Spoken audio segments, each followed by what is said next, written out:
like give her a bone so she wouldn't bark the whole time. So, all right, it looks like we are live. So, hello everybody. We are live again. I know I was live earlier, and it's really cool. So, both of the lives I've done today for speaker promos are for the same panel. Oh, So if you listen to this morning, get ready because you're also going to hear from Lindsay, who is also speaking on the lead generation panel, and it's really cool. So me and Lindsay met through a group twice on accident. The first time she asked a question and I answered it, and then I asked a question and she answered it, and I was like, oh, holy smokes, we're already friends when I went to message her about it. So guys, Facebook groups are so important, and be social on them. So before we start, I want to make sure we say that, be social on social. So, but all right, so Lindsay, you are here because we are being social, and you are going to be talking to us about lead gen. You're a lead gen expert. So tell us more about you and then your type of lead gen. Where do you gravitate towards? What kind of lead gen do you really like? Okay, so I will start out. I'll just say hi. I'm Lindsay. Hi, everybody. So I actually started in the online space about 7 years ago now.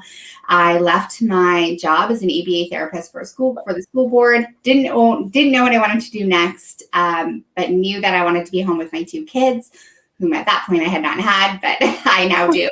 And so I left, and going back to the importance of a Facebook group, I joined in a couple of Facebook groups about social media and made a connection with somebody, applied for an internship for a web design position and got it. And out of like over 100 people, I was one of the ones chosen.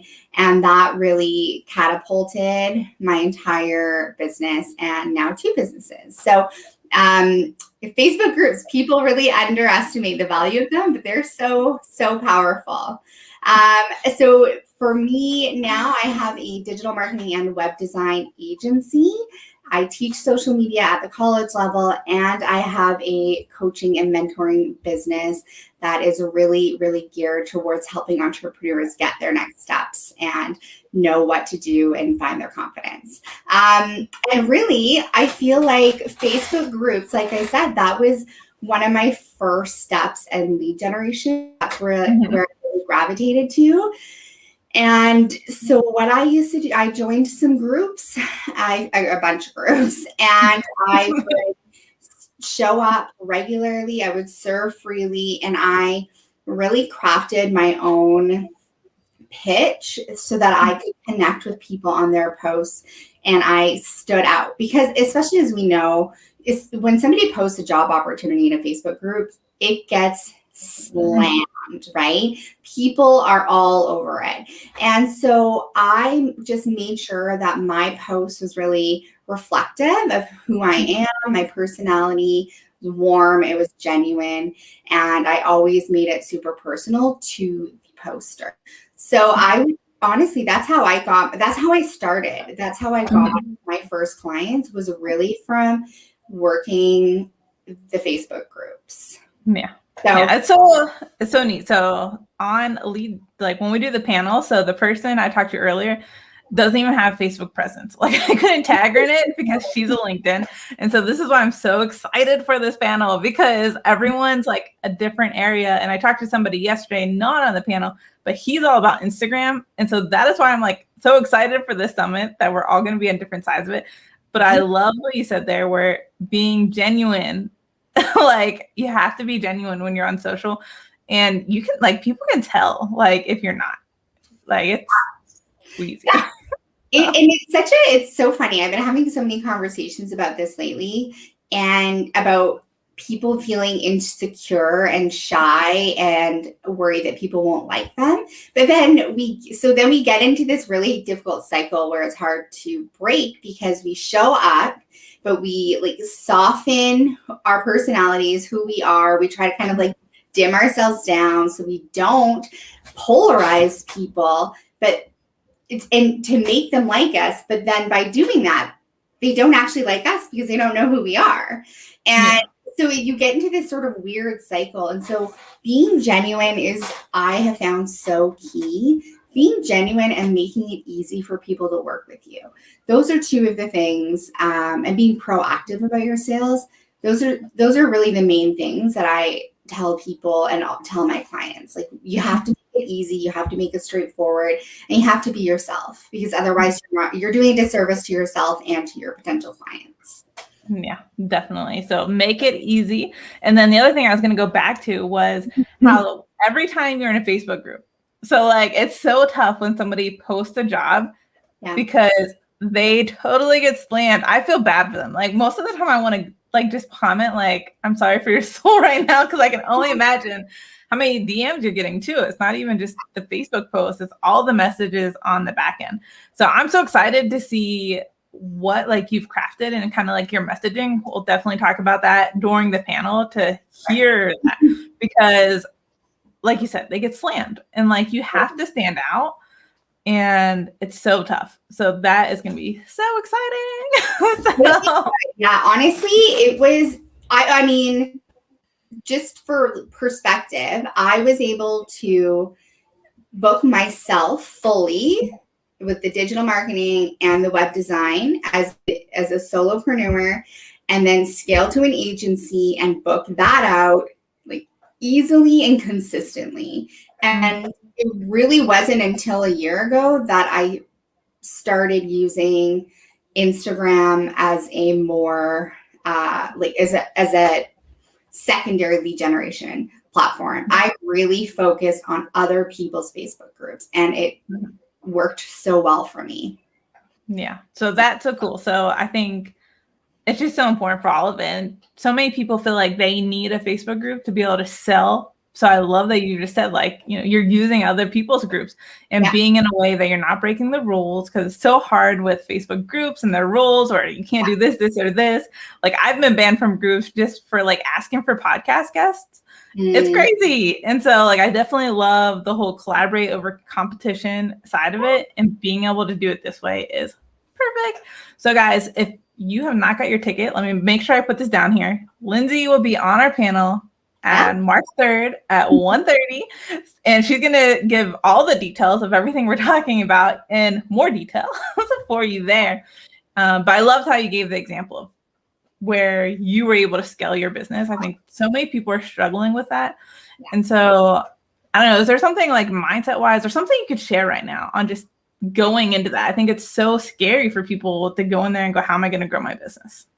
Yeah, and it can be scary, and figuring out what your next step is. This is the thing. People focus, on the long term. They focus on where they want to be. So if that means that you want 10 clients, or you want 5K months, or 10 or 100K months, whatever it is, you're so focused on the long game that you don't think about what your next intentional steps can be to get you to there, because you can't get there without taking your next steps. So be really intentional and be open to opportunity. That was the biggest thing for me. I was so open. I kind of made a pact with myself when I started in the online space that I would only work with brands and companies and entrepreneurs who had a really positive mission, that were more about uplifting than tearing people down, and were brands that I personally could support, shared values with. But beyond that, I wasn't staring at my client avatar. Yes, that was good, but because at that point, I really wasn't doing outbound content. I was really just focused on showing up, serving, and making genuine connections. And that is what really allowed me to grow so quickly. It was just being open to opportunity, looking for opportunity, and creating the opportunities. So you gotta have a solid mindset and really positive outlook, and you have to believe. You actually have to believe that you can do it, and that's what'll really help get you forward. Yeah, I absolutely loved how you just said you made a pact with yourself. Like, you made that pact with yourself. And I love that. Like, we are definitely talking about niching, like how to find your niche. But I love that how you started out was, being open.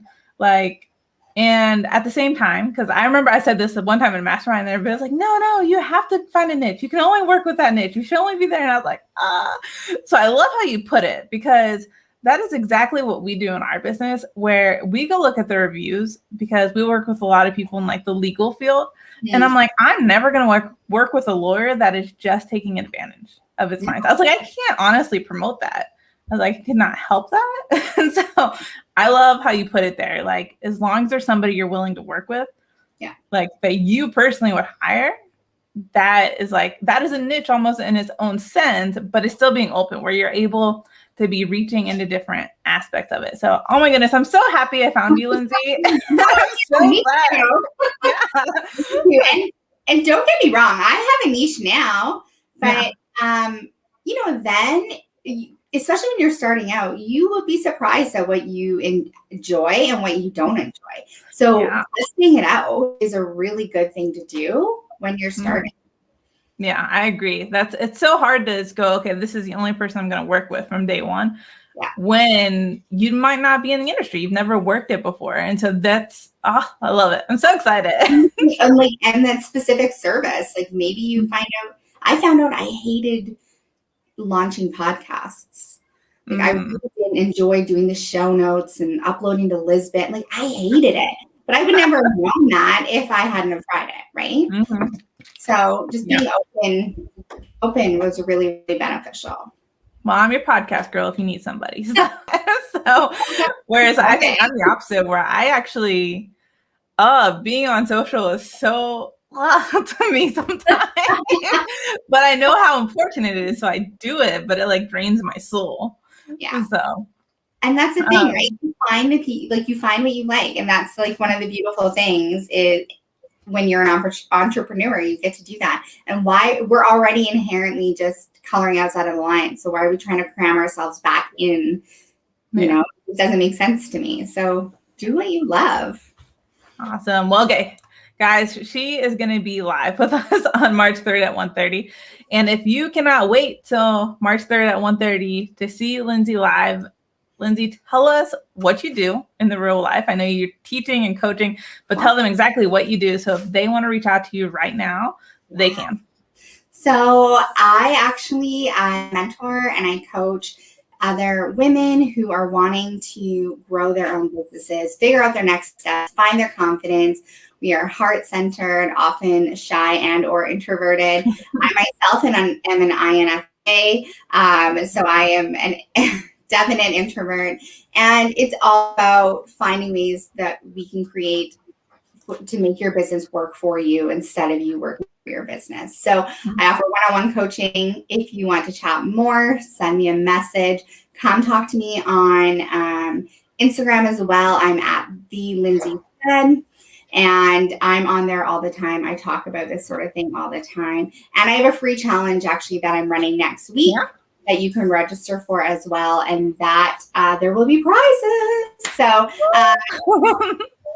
figure out what your next steps are, where your confidence is, and how to start marketing yourself. And it's going to be awesome. So I'm kind of everywhere right now. Come and find me, say hi, ask me your questions. I'm happy to help. No, I'm right there with you. So I'm actually trying to find. That's what I was looking over here, because I'm pretty sure I am an INFJ too. Oh, are you? Yeah. Like, wait a second. Isn't that what I am? I was like, so I'm like trying to find it, but I couldn't get it pulled up fast enough. And you message me later. Yeah. So I'm like, that's so cool. Yeah. We're rare. INFJs, we're a rare type. Yeah. Like I've been more into strengths than I have been so I don't know Myers-Briggs nearly as much. I did the survey for it just to know. Oh my God, you see my dog. She's hilarious. INFPA. Oh, okay. So really close. I was like, wait a second. So just that last letter. The judging. Mine said I was the mediator. And so, but all right. So awesome. So Lindsay is doing a challenge next week in her Facebook. I don't actually have that link though. So look for Lindsay Stead somewhere on Facebook, on Instagram. I'll drop my handle in the comments below the live. Yeah. Gotcha. Drop it there. Do her challenge with her. And then if you're a women business owner that's like ready to get started or just ready to get to that next level, visit her at Socially On Point. Right? Yeah. On Point? Okay. Making sure I did that right. Because isn't it French technically? Yeah, I guess so. Okay, that's what I was like. But it has the most amazing pictures on her website, so go check it out. And then also make sure you sign up for the Zigzag Virtual Summit because Lindsay is going to be giving away 1 hour of free coaching. Yeah. So you have a chance to win it if you're live with us, interacting. I'll be sending out all the details about how you can win prizes throughout the Zigzag Virtual Summit. So make sure you come, make sure you see Lindsay, make sure you see the whole panel, and we're going to have so much fun. I'm so happy you're going to be here with us. Anything you want to say before we jump off? No, I'm just so excited. I can't wait for the summit. I can't wait for the panel next week. So thank you for having me. Yeah, definitely. All right, guys, I will see you tomorrow. We have 3 speakers tomorrow. So I'm super excited to come back with you. And then we'll see everybody live next week. Later.